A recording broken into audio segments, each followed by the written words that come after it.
우리는 대자연의 선물을 잊고 살고 있습니다. 바쁜 일상을 벗어날 때야 비로소 그 선물을 꺼내보게 됩니다. 숨가쁜 삶을 뒤로하고 잠시나마 탁 트인 전망 앞에서 가볍게 들이마신 공기가 정신을 맑게 해줍니다.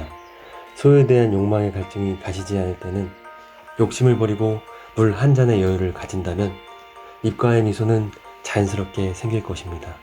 가끔은 모든 근심과 걱정을 훌훌 털고 가벼운 발걸음으로 숲을 걷는 건 어떨까요? 숲에는 우리의 근심을 해결해줄 철학자가 있을지도 모릅니다. 그 철학자는 바로 변함없이 우리를 품어주는 나무입니다. 세상에서 가장 나이 많고 지혜로운 철학자, 나무는 내일을 걱정하느라 오늘을 망치지 않는다. 30년 경력의 나무 의사인 우종영 작가의 저서 나는 나무에게 인생을 배웠다 해서 자연의 선물을 찾아보겠습니다. 첫 번째 선물은 인내심에 대한 가르침입니다.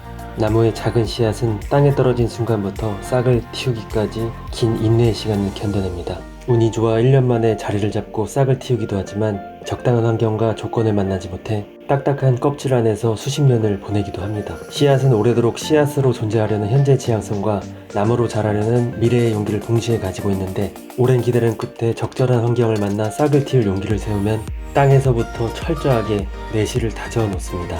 땅 속에서 내실이 다져지면 인내의 시간을 잊을 정도로 성장합니다. 우리는 작은 씨앗의 인내심을 배워야 할 것입니다. 두 번째 선물은 강함을 이기는 부드러움에 대한 가르침입니다. 겉보기에도 왜소한 나무가 바위 틈새를 비집고 자라 있습니다. 나무가 흙을 파고들 때 상처나지 않도록 보호해주는 뿌리골무라는 조직이 있는데요.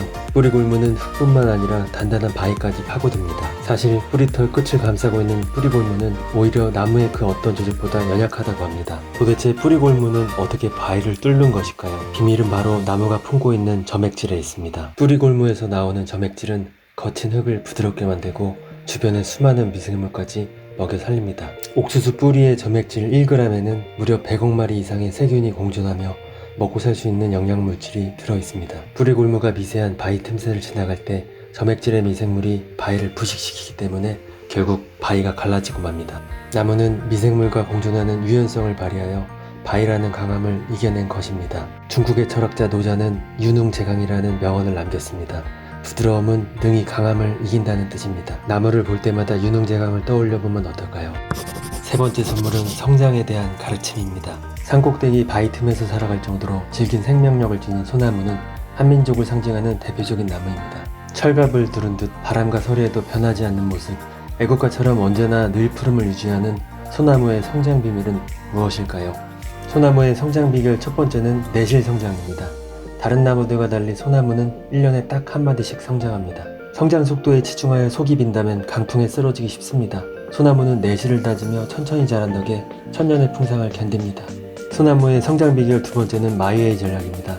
척박한 환경에 자리 잡은 이유는 자기 색을 지키기 위함입니다. 기름지고 윤택한 땅은 모든 나무들이 원하는 환경입니다. 하지만 경쟁이 심하면 자기 색을 잃고 도태되기 쉽습니다.